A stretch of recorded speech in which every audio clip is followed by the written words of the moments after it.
treatment options are really limited for older patients with acute myelogenous leukemia, especially when they're unfit for intensive chemotherapy. So let's talk about one potential option. It is a phase 1b/2 study of Venetoclax with low-dose Cytarabine in treatment-naive patients who are at least 65 with AML.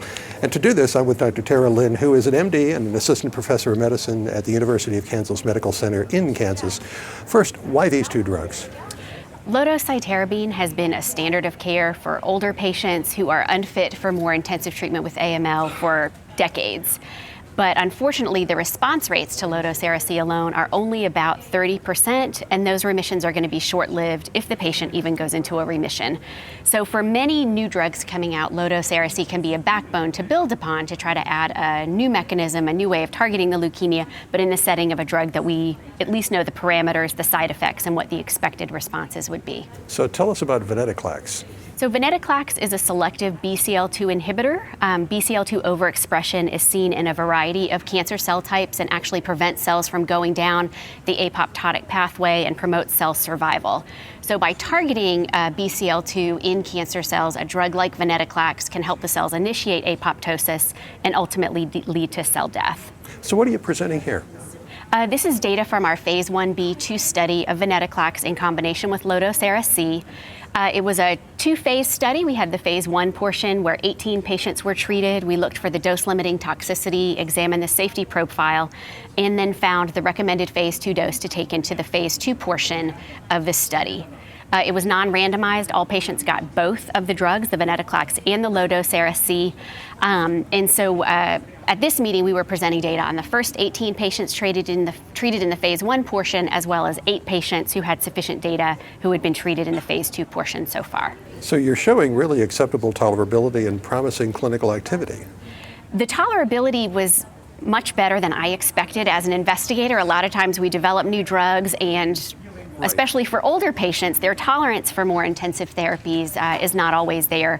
So it was really gratifying to see that the most common side effects were things that we're really used to seeing when we treat AML patients: febrile neutropenia, nausea, vomiting, fatigue. We were really concerned with a drug like Venetoclax, which can have such potent activity that we would see tumor lysis syndrome. And we actually didn't see any protocol-specified evidence of tumor lysis syndrome in the patients that were treated so far. So when we think about having a drug that's safe, doesn't have tumor lysis, we certainly wanted to see if it was efficacious. If we weren't getting the bad, we wanted to make sure that we were getting some of the good. And the response rates that we've seen certainly exceeded my expectations from when we started the study. When we look at patients who went into a CR or a CR with incomplete count recovery, we had one patient so far who had a partial remission. It put our overall response rate at 58%, which for this population of patients is certainly better than we've seen with the standard therapy like low-dose Ara-C alone.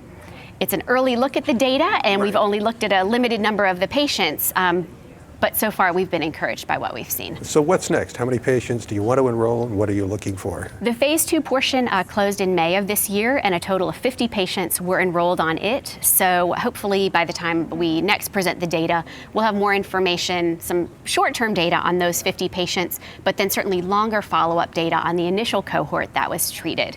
What we've seen is that in patients who were non-responders, their median overall survival is approximately 4 months.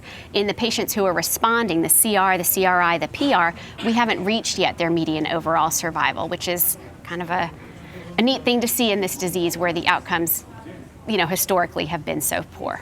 So you're optimistic at this point? I am, based on what I've seen from the data so far, and then my personal experience in terms of how the drug has been tolerated by the patients that I've treated at my center. Well, we have a variety of very interesting interviews that we've done, and also reports which you're going to see in print as well as online here from ASCO 2016 for American Medical Communications.